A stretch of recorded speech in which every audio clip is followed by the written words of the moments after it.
연애할 때 남자들이 잘하다가 결혼하면 더 잘한다 그러죠? 웃는다고 하는 것은 그렇지 못하다는 거죠. 그래요. 연애할 때는 참 잘했는데 결혼하고 난 다음 변했다, 이런 말들을 하기도 하죠.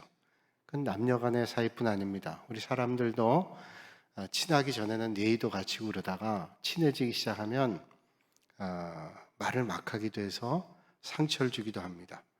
사실은 가장 사랑하고 아끼는 사람이 가까이 있는데도 불구하고 그러지 못할 때가 있어요. 그래서 상처를 내고 아파하기도 하고 고통스러워하기도 하죠. 처음처럼만 잘했다라면 끝에도 참 좋을 텐데 그게 더 심해지게 되면 그러지 못할 때가 있죠. 그래서 제가 서울의 안성에 어떤 수양관에 갔는데 거기 식당이 이렇게 써 있더라고요. 벽에 가장 귀한 사람은 앞과 뒤에 있는 사람입니다. 밥 먹으려고 줄 서 있는데 가장 귀한 사람이 앞에 있는 사람과 뒤에 있는 사람이에요. 그 말은 가장 가까운 사람이죠. 이제 결혼할 때 남자들이 그런 얘기 하잖아요. 그냥 그 하늘에 있는 별을 따다 줄게, 이런 말처럼 하는 말이 내가 손에 물 하나도 안 묻히게 그렇게 살게 해주겠지. 뭐 그런 말이 그 진짜라고 생각하지 않지만 잘해주겠다는 말로는 다 받아들입니다. 내 물을 하나도 묻히지 않고 살게 해줄게. 화가 나면 여자들이 당신 이렇게 얘기했는데 어떻게 됐냐 그러면 남편들이 볼멘소리로 얘기합니다. 그래서 내가 고무장갑 사다 주지 않냐고, 물 묻히지 말라고. 그 말도 안 되는 거죠. 그럼 변했다라는 얘기예요. 그러면 남자와 여자가 결혼해 살 때 누가 더 수질 맞을까요? 누가 더 손해를 볼까요? 막연한 생각인데 호주의 경제학자인 폴 프리스터스라는 사람이 과연 누가 더 손해를 보고 이익 보는가를 경제적 관점으로 대차 대조표를 만들어서 계산을 했습니다. 그건 호주의 사람 10,000명을 대상으로 조사를 했어요. 결혼할 때 그 기쁨의 정도를 액수로 환산하면 이렇답니다. 호주의 10,000명을 대상으로 해보니까 남자는 결혼의 기쁨을 돈으로 환산해 보면 호주 달러로 31,000달러래요. 우리 돈으로 얘기하면 3,400만 원이랍니다. 그러니까 결혼을 얻는 기쁨이 남자는 3,400만 원이에요. 그런데 여자는 그의 절반밖에 되지 않은 1,650만 원이랍니다. 결혼할 때 남자가 더 수지 맞는 거죠. 그런데 살다가 언젠가는 헤어지게 되죠. 하나님 나라 갈 때 우린 헤어지게 됩니다. 그럴 때 그 슬픔과 고통에 대한 가격을 환산해 보면 남자는 우리 돈으로 약 6억 4천만 원 정도의 고통을 받는데 6억 8천만 원, 7억 가까운 상실감을 느낀다 그러죠. 여자는 그 상실감이, 남편을 잃어버린 상실감이 1억 4천만 원이래. 남자는 6억 8천만 원, 7억에 가까운데 여자는 1억 4천만 원 정도를 상실감을 느낀대요. 그러니까 5분의 1이에요. 결혼할 땐 2분의 1이었는데 5분의 1로 떨어졌어요. 살면서 힘들고 어려운 일들이 많았던 모양이죠. 여자분들이. 호주 사람이지만 우리도 거의 비슷할 거라고 생각해요. 처음엔 똑같이 행복을 꿈꾸고 살았는데 그렇지 못해요. 결혼하면 신혼이라고 얘기합니다. 신혼이 뭐냐? 어떤 사람은 얘기하기를 한 사람은 신나고 한 사람은 혼나는 거라고. 그렇게 그건 아니죠. 둘 다 신나야 되겠는데 살다 보니까 한 사람은 신나고 한 사람은 혼난대요. 제가 서울에서 목회할 때 8년 동안 병간호, 남편 병간호라는 집사님 계셨습니다. 주변에서도 참 이런 부인은 없다라고 얘기할 정도예요. 남편분은 키가 크고 체격이 좋았던 분인 것 같아요. 물론 음식을 많이 못 드셔서 몸은 말랐지만 키는 크신 분이었습니다. 근데 아내분은 키도 작고 체격이 작은 분이었어요. 근데 그 남편을 돌보는데 쉽지가 않아 했습니다. 화장실 가야 되는 일, 씻겨드리는 일, 뭐 자녀들이 와서 가끔 하지만 오롯이 매일 돌봐야 될 것은 아내죠. 힘겨웠어요. 언젠가 신방 갔을 때 그런 말씀하더라고요. 어떤 때는 남편을 돌보는 게 너무 힘들어서 도망가고 싶을 때도 있었대요.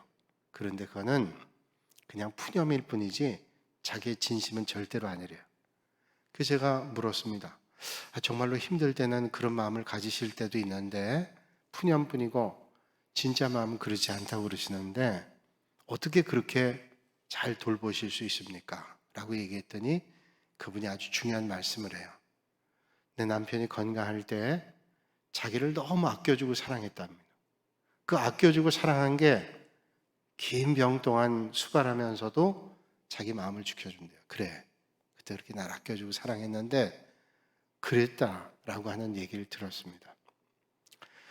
우리가 끝까지 뭔가를 잘한다는 거 정말로 쉽지 않습니다. 시작할 땐 사람들이 다 잘합니다. 잘하려고 하고 또 잘하려고 하고 애를 씁니다. 그런데 끝까지 잘한다는 게 별로 쉽지가 않아요. 우리는 어떤 일을 시작할 때 신경 씁니다. 사람 만날 때도 신경 쓰지요. 나를 어떻게 볼까? 말하는 거나 옷을 입는 거나 행동이나 신경을 씁니다. 어떤 직장에 취직할 때도 신경 씁니다. 옷 매무새나 말하는 거나 행동이나 신경 쓰죠. 우리 인생길도 마찬가지입니다.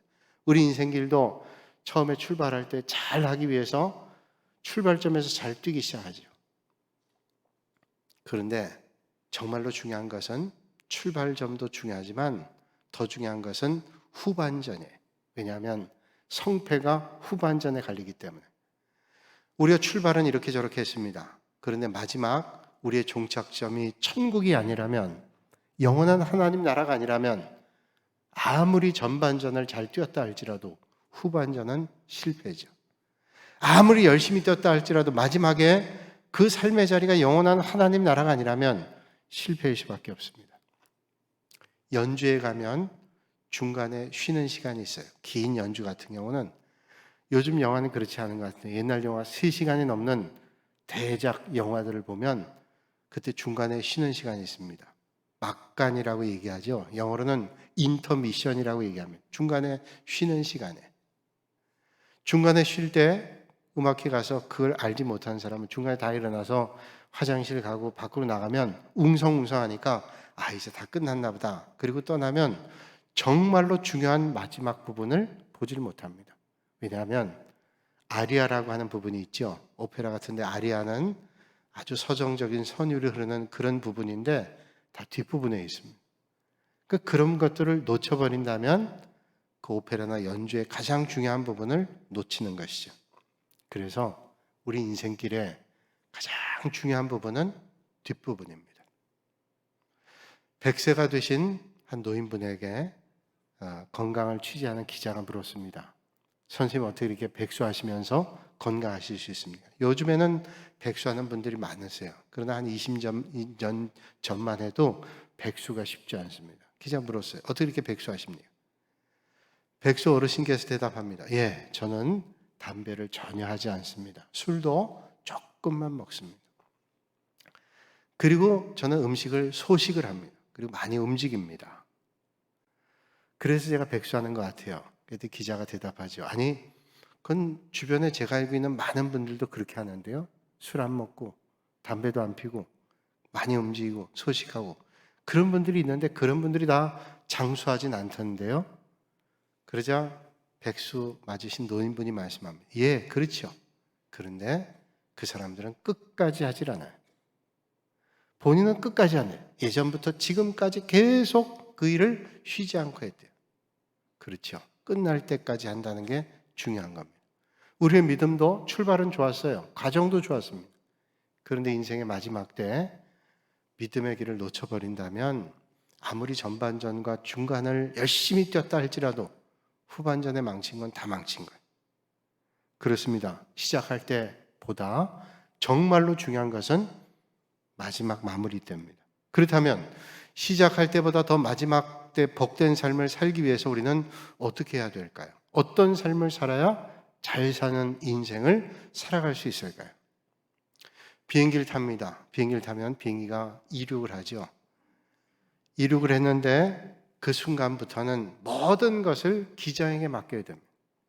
그런데 기장을 믿지 못해서 그럴 수도 없겠지만 자리에서 일어나서 조종실의 문을 두드리고 문을 열어 기장에게 묻습니다. 당신 비행 경력이 몇 년이 됐고 어제는 술을 마셨는지 안 마셨는지, 마셨다면 얼마나 마셨는지, 그리고 오늘 조종을 할 때는 그 술이 다 깼는지, 그리고 당신의 비행 조정 면허는 올바른 건지, 이 비행기의 기종은, 그리고 연식은 얼마나 됐는지 묻는 사람이 과연 있다면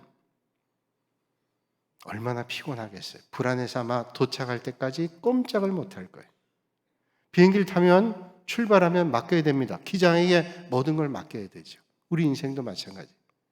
우리 인생도 우리를 만들어 주시고 주관하시는 하나님께 맡겨야 진정한 평안이 우리에게 있습니다. 주님 말씀하시죠. 너희 행사를 여호와께 맡기라. 그리하면 내가 경영하는 것이 이루어지리라. 여러분 삶의 여정이 어떠셨는지요? 잘 뛴 분도 계시고 제대로 뛰지 못한 분도 계실 거예요. 그러나 이제 남은 후반전 얼마 남으셨는지 모르겠습니다. 그러나 그 모든 여정을 전능하신 하나님께 맡겨드리고 주님의 인도하심을 받으실 수 있는 여러분들이 되시기를 주님의 이름으로 축복합니다. 주님은 어떤 노련한 비행기의 기장보다도 더 믿을 수 있는 분이고 전지전능하시고 천지를 창조하시고 우리의 삶의 걸음을 틀림없이 인도하시는 분입니다. 그러니까 그분께 맡기면 틀림이 없어요. 시편 37편 5절에도 말씀하기를 네 길을 여호와께 맡기라. 그를 의지하면 그가 이루시고 이렇게 말씀합니다. 오늘 말씀 준비하면서 그런 생각했어요. 저희 교회 별미 성경여행반에서 성경여행을 하잖아요. 근데 이번에 수학여행을 갔다 왔습니다. 목요일, 금요일 이제 강릉을 다녀왔어요. 그래서 심곡항이라는 경치가 좋은 데까지 가서 보고 왔습니다. 그런데 그런 생각이 들었어요. 만약에 함께 가는 성경반원들이 제대로 이 자동차가 길을 가고 있는지, 또 용변이 급할 때 휴게소에 쓸지, 그리고 밥을 어디서 먹을지, 그리고 봐야 될 건 다 놓치지 않고 볼지, 일정대로 잘 되고 있는지 라고 하는 거에 대한 불안한 마음이 있다면 온종일 피곤할 거예요. 임원에게 완전히 맡기고 진행하는 사람에게 맡기고 가면 편안합니다. 그런데 반대로 과연 우리가 가야 될 곳을 가고 있는지, 그렇지 못한지, 내가 용변이 급한데 휴게소에 쉬지 않으면 어떨지, 또 밥때가 되면 밥을 줄지, 또 봐야 될 걸 보지 못할지, 이런 거에 대한 염려가 있으면 내내 피곤할 겁니다. 불안하기 시작할 거예요. 어떻게 할까? 오늘 밤에 과연 잠자는 것은 편할까? 뭐 이런 생각하다 보면 여행이 즐겁지 않을 겁니다. 여러분, 이제 남겨진 여러분의 인생을 가장 든든하고 믿을 수 있고 신실하신 그 하나님께 맡겨드리실 수 있는, 그래서 진정한 평안의 여정을 걸으실 수 있는 여러분들이 꼭 되실 수 있길 바랍니다. 이 세상에 있는 많은 사람들이 물질의 인생을 맡깁니다. 그래서 돈을 많이 벌어놓으면 내 인생이 편하겠지. 내가 많은 것들 누리는 삶을 살면, 명예를 얻어놓으면, 권세를 얻으면 내 인생의 여정이 편하겠지. 그리고 헛된 것에 시간 보냅니다. 그런데 그건 우리의 인생을 보장할 수 없어요. 우리 인생의 걸음은 가장 완벽하신 틀림없는 하나님께 우리 인생의 걸음을 맡겨야 됩니다. 오늘 본문 8절에 말씀하죠. 일의 끝이 시작보다 낫고 참는 마음이 교만한 마음보다 나으니. 자, 시작보다 끝이 나요.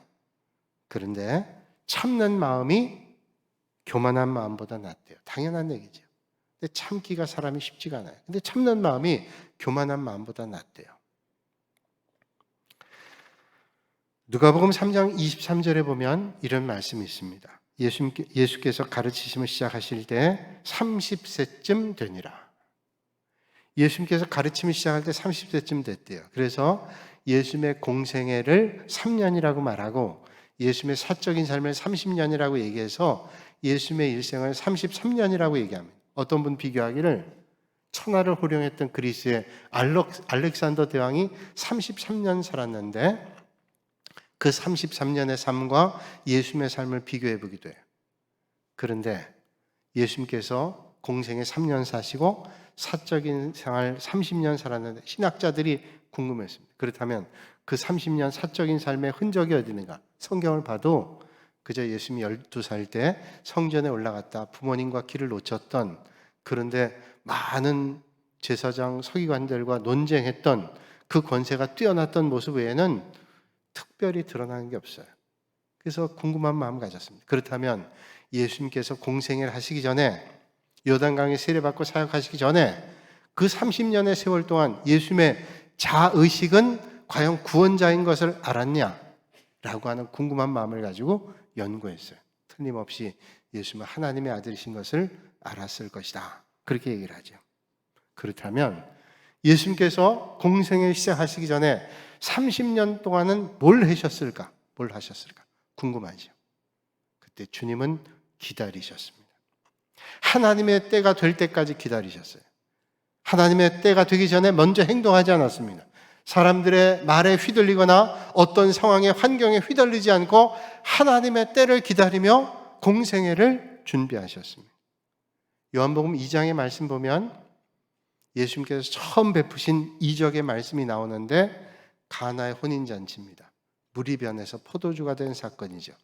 거기에 보면 예수님께서 그 결혼식에 어머니와 함께 몇 제자와 함께 참석을 했습니다. 그 결혼식에 포도주가 다 떨어졌습니다.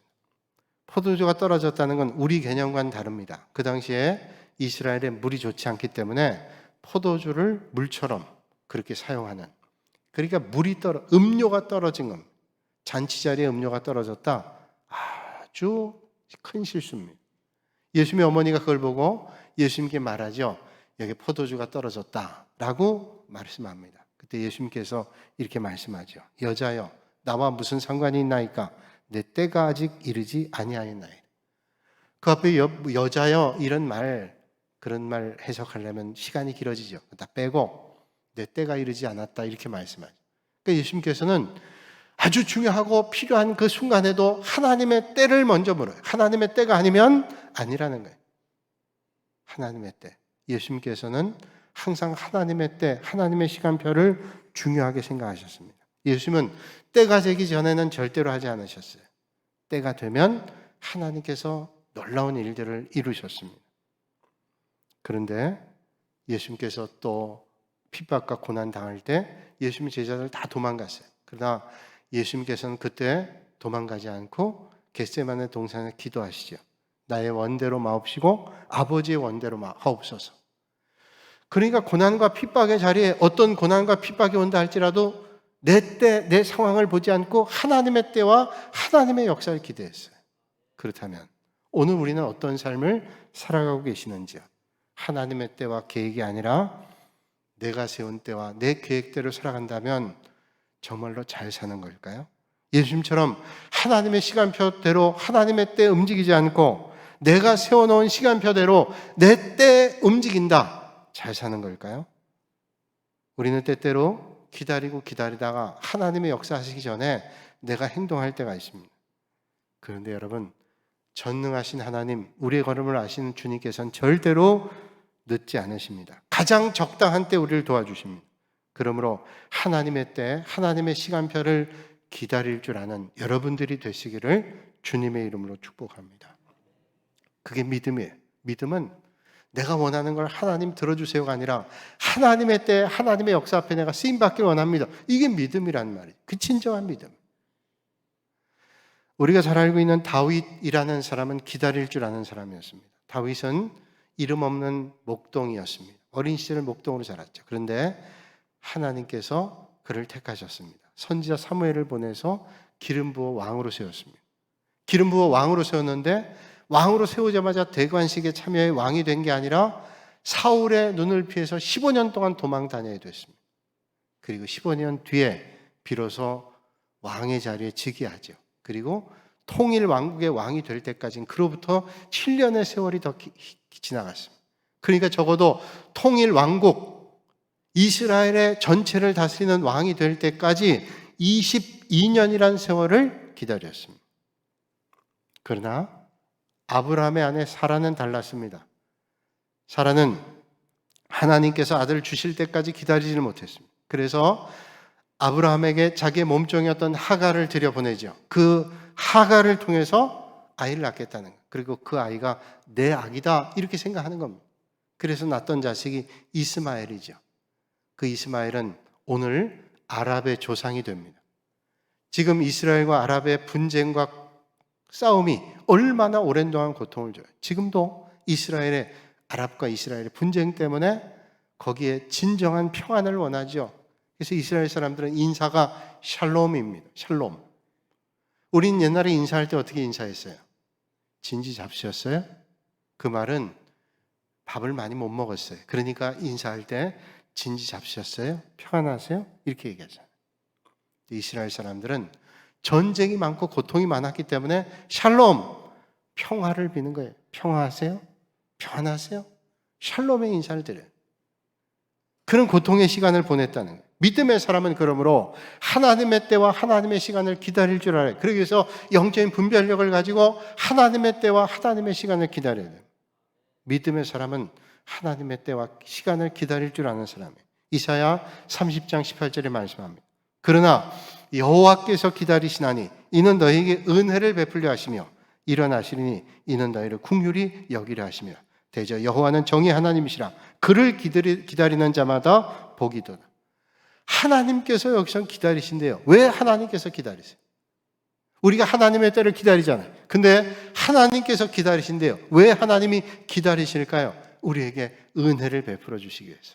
하나님은 우리에게 가장 좋은 시간을 알고 계십니다. 그래서 하나님은 기다리세요. 여러분, 우리가 선물 주고 싶어서 어떤 때는 몸이 안달이 날 때 있어요. 누군가에게 선물 주려고 할 때 사랑하는 사람에게 선물을 주기 위해서 준비해 놓고는 그 시간을 기다리면서 얼마나 설레요. 이걸 받으면 얼마나 기뻐할까. 하나님께서 그러실 거예요. 그런데 기다리세요. 왜? 가장 좋은 때 주시기 위해서 기다리고 계시는 거예요. 더 큰 은혜를 베풀어 주시기 위해서죠. 그러므로 조급한 사람은 하나님의 응답 받을 수 없고 기다리지 못한 사람은 하나님의 은혜를 받을 수 없습니다. 사랑하는 여러분, 끝까지 하나님 때를 기다리고 믿음으로 기다리셔서 하나님 베풀어 주시는 큰 은혜를 놓치지 않고 받으시는 여러분들이 되시기를 주님의 이름으로 축복합니다. 하나님은 가장 좋은 때, 가장 좋은 방법, 가장 적절한 때를 아세요. 우리 인간은 잘 모를 때 많잖아요. 그러나 하나님의 때를 우리가 알 수 있다면 얼마나 좋겠어요. 믿음으로 하나님 때를 기다리는 거예요. 오늘 본문 10절에 이렇게 말씀합니다. 옛날이 오늘보다 나은 것이 어찌미냐 하지 말라. 이렇게 묻는 것은 지혜가 아니니라. 옛날이 오늘보다 낫다고 하는 말 하지 말라는 거예요. 우리는 그런 말 하잖아요. 야, 지금보다 옛날이 나. 옛날은 좀 어려웠지만 지금보다 옛날이 낫다. 일리가 있는 말이에요. 그런데 그렇게 말하는 건 지혜가 아니라는 겁니다. 그렇다면 이게 무슨 말일까요? 오늘 이 말씀의 배경이 있습니다. 옛날 이스라엘 백성들이 애굽에서 얼마나 고통스러웠어요. 하나님 앞에 탄식하며 부르짖으니 하나님께서 애굽을 탈출하게 하셨습니다. 그런데 그들이 맞닥뜨린 길은 광야길이었습니다. 힘겹고 어려운 길이었습니다. 그들이 광야에서 어려움을 만나자 하나님 앞에 모세에게 원망하기 시작합니다. 우리가 차라리 애굽에서 종살이할 때가 훨씬 좋았다. 그땐 그래도 고깃가마 옆에서 고기 국물이라도 먹고 그래도 거기 있었는데 그때가 얼마나 좋았냐. 그 말씀을 주님이 다 들으셨어요. 원망하고 불평하는 걸 주님 다 들으셨어요. 여러분, 사실 종살이했던 삶이 뭐가 좋았겠어요? 여러분, 어렵고 힘든 삶이 뭐가 좋았겠습니까? 지금 그래도 자유롭고 하나님의 인도함을 받고 있는 그 삶이 훨씬 좋은 건지. 그런데 왜 그런 말을 했을까요? 그들이 하나님께 대한 소망이 약해지고 현실의 삶의 자리가 힘겹고 그리고 약한 마음을 먹고 믿음을 잃어가니까 그런 생각하는 거예요. 우리가 하나님의 약속을 붙잡고 하나님의 말씀을 가지고 나아갈 때 우리는 앞에 있는 장애가 두렵지 않아요. 그런데 우리의 믿음이 시들고 앞길에 장애가 커 보이고 고통이 크게 느껴지면 약속이 흔들립니다. 원망하게 되는 거예요. 근데 그것은 어리석은 생각입니다. 바보 같은 생각. 앞을 향해 운전하는 사람은 앞을 똑바로 보고 운전해 가야 됩니다. 어떤 때는 사이드 밀러도 보고 룸 밀러도 봐야 돼요. 그럼 백 밀러를 봐야 되죠. 그런데 앞에 운전하는 사람이 계속 룸 밀러, 사이드 밀러만 보면 절대로 앞을 향해 갈 수 없습니다. 믿음의 사람은 그래서 과거에만 절대로 얽매이면 안 돼요. 이사야 43장 18절에 말씀하고 있습니다. 너희는 이전 일을 기억하지 말며 옛날 일을 생각하지 말라. 이전 일을 기억하지 말고 옛날 일을 생각하지 말래요. 여러분, 옛날에 힘들고 어려웠던 일 잊어버리는 게 좋겠죠. 그러나 어떤 때는 기억하는 게 도움될 때 있어요. 왜냐하면 다시는 그런 어려움을 겪지 않기 위해서. 또 믿음의 사람은 옛날 힘겹고 어려울 때 하나님께서 인도하신 그 놀라운 이적과 역사들을 기억하며 사는 게 좋습니다. 이스라엘 백성들이 어려움 가운데 홍해바다를 만날 때 홍해바다를 갈라주시고 만남의 추라기를 먹여주시고 구름기둥, 불기둥으로 인도하신 걸 기억하는 게 좋잖아요. 그런데 주님께서는 어떤 때는 기억하라 하시더니 이사야 43장 18절에 말씀하기를 이전 일은 기억하지 말고 옛날 일을 생각하지 말라는. 왜 그럴까요? 하나님 왜 이랬다 저랬다 할까요? 그럼 왜 하나님께서 이전 일은 기억하지 말고 생각지도 말라고 말씀하고 있어요? 19절에 그 대답을 주고 계세요. 이사야 43장 19절에 보라 내가 새 일을 행하리니 이제 나타낼 것이라 너희가 그것을 알지 못하겠느냐. 반드시 내가 광야에서 길을 사막에서 강을 내리니.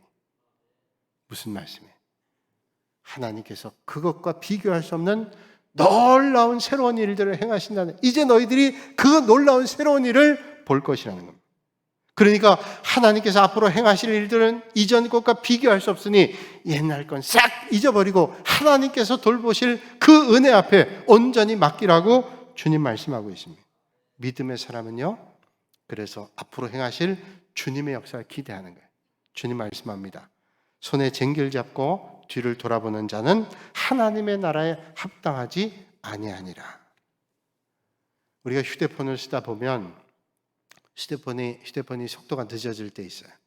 왜 그러나 AS에 가서 물어보니까 포맷을 해야 됩니다.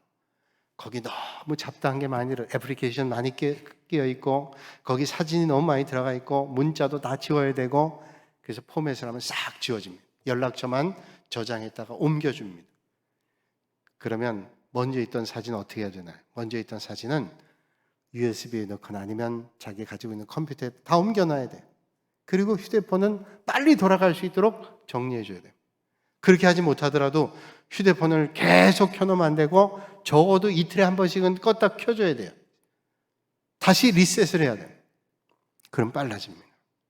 가끔은 정리해야 되고 리셋해야 됩니다. 정리해야 돼요. 어떤 마을에 노인분이 새지팡이를 짚고 가다가 쓰러졌는데 돌아가셨어요. 그래서 그 마을 사람들이 발칵 뒤집어졌습니다. 아니, 할아버지가 왜 돌아가셨나? 사인을 조사하기 위해서 마을 사람들이 다 확인해 봤는데 알 수가 없어요. 왜 돌아가셨나? 근데 그 마을에 지혜 있는 사람이 가만히 살펴보더니 사인을 발견했어요. 이 할아버지는 저 쇠지팡이 때문에 돌아가셨다. 어젯밤에 천둥 번개 치지 않았냐? 할아버지가 쇠지팡이를 들고 가다 번개를 맞은 거예요. 그때 할아버지가 쇠지팡이를 던져놓고 숨어야 되는데 쇠지팡이를 놓지 않았어요. 그 지팡이를 놔야 사는데 붙잡고 있어요. 우리 인생길에 때로는 놔야 될 때가 있습니다. 근데 놓을 수가 없어요. 그래서 그 때문에 우리 인생길이 꼬일 때가 있어요. 텔레비전에서 세상에 이런 일이라는 프로를 봤는데 거기에 이런 사람이 나오더라고요. 온 집안이 쓰레기가 가득 차 있어요.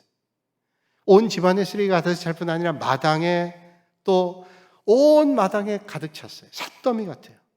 뭐 쓰레기가 많을 뿐 아니라 냄새가 막 악취가 나니까 주변에 있는 이웃들이 신고를 했어요. 좀 어떻게 해달라고. 말을 안 들으니까. 그래서 동사무소에서 관공서에서 나가지고 이거 좀 정리하시라고, 우리가 비용은 될 테니까 정리하시라고. 그 주인이 하는 거예요. 아니, 버릴 게 하나도 없습니다. 내가 볼 때는 이게 다 돈이에요. 근데 가만히 얘기를 들어보면 그것도 일리가 있어요. 왜냐하면 우리가 어떤 때는 버려놓고는 또 그게 필요할 때 있잖아요. 그래서 또 살 때 있잖아요. 그러니까 그분 눈에는 그 다 쓸모가 있다는 거예요. 버릴 게 없다는 거예요. 근데 여러분, 그렇게 쌓아놓으면 아무리 쓸모가 있어도 절대로 못 씁니다. 왜냐하면 있긴 있는데 어디 있는지를 몰라가지고 결국은 못 써요. 그러니까 정리를 해야 돼요. 여러분, 아쉬움과 미련 때문에 버려야 될 것을 버리지 못하는 게 있다면 버리세요. 버려야 새로운 삶을 삽니다. 버리지 못하고 붙어 잡고 있는 이상 그것 때문에 우리 인생이 되질 않아요. 혹시 여러분 아직도 버려야 될 것들이 있는데 버리지 못한데 붙잡고 계시는 게 계세요? 미움이란 지팡이를 붙잡고 계십니까? 실패와 실수라는 지팡이를 붙잡고 계십니까? 원망과 저주라는 지팡이를 짚고 계십니까? 섭섭과 원망을 가지고 붙잡고 있는 이상 절대로 여러분의 삶이 진정한 평안을 누릴 수 없어요. 버려야 돼요. 부디 새로운 일을 행하실 주님을 기대하며 버려야 될 것 버리고 새로운 일을 행하실 주님의 은혜를 붙잡는 여러분들이 되시기를 주님의 이름으로 축복합니다. 버려야 될 과거의 지팡이 버려야 돼요. 미련 없이 던져버려야 돼요.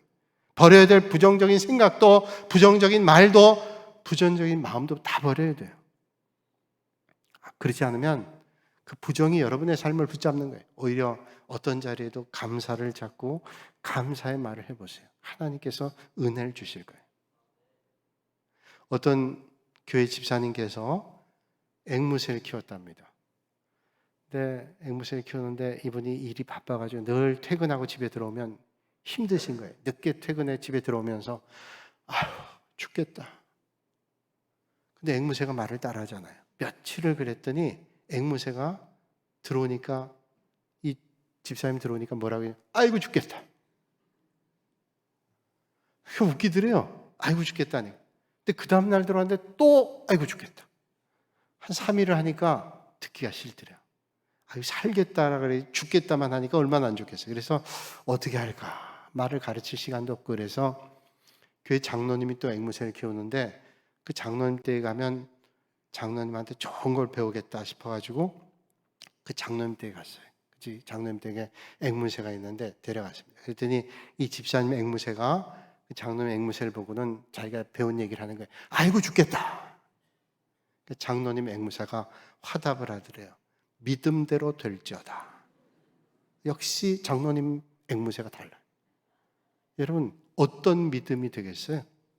여러분의 입술의 말, 여러분의 생각이 어떤 믿음의 고백이 되겠습니까? 어떤 믿음을 가지고 살기를 원하십니까? 잠언 18장 20절 이하에 말씀합니다. 사람이 입에서 나오는 열매로 말미암아 배부르게 되나니 곧 그 입술에서 나는 것으로 말미암아 만족하게 되는. 우리 입술의 말로 배부르게 된대요.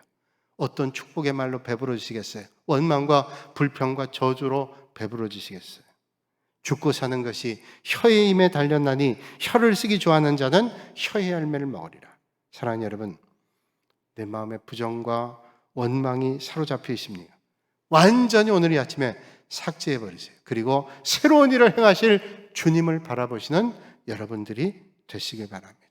과거에 얽매이지 말고 새 일을 행하실 주님을 기대하세요. 우리는 코로나를 지나면서 이후의 삶이 힘들 거야. 이제 이게 회복되려면 너무 힘들 거야. 교회에서도 그러고 삶의 자리도 그러고 언제 회복되겠어? 라는 생각보다 코로나라는 아픔을 통해서도 하나님께서는 틀림없이 새로운 일을 행할 거야. 우리의 믿음이 다져지고 힘들고 어려웠지만 하나님께서 인도해 주실 거야. 그런 믿음의 고백으로 더 하나님 앞에 가까이 나가는, 그래서 여러분 남은 인생은 더욱더 하나님 주시는 축복의 열매들이 주렁주렁 맺혀지는 그런 복 있는 삶이 되시기를 주님의 이름으로 축복합니다. 거룩하신 아버지 하나님, 오늘도 이 아침에 저희를 예배 자리, 믿음의 자리로 인도하시니 감사합니다. 지금까지의 삶 힘겹고 어려울 때도 있었습니다. 그러나 새 일을 행하실 주님을 기대하면서 믿음의 길 잘 경주해 우리 입술에는 찬송의 입술이, 감사의 입술이, 은혜의 입술이, 긍정의 입술이 되어 하나님의 영광을 드러내고 하나님 주시는 은혜로 새 일을 날마다 경험하는 복 있는 삶이 되게 하여 주시옵소서. 예수님의 이름으로 기도하옵나이다. 아멘.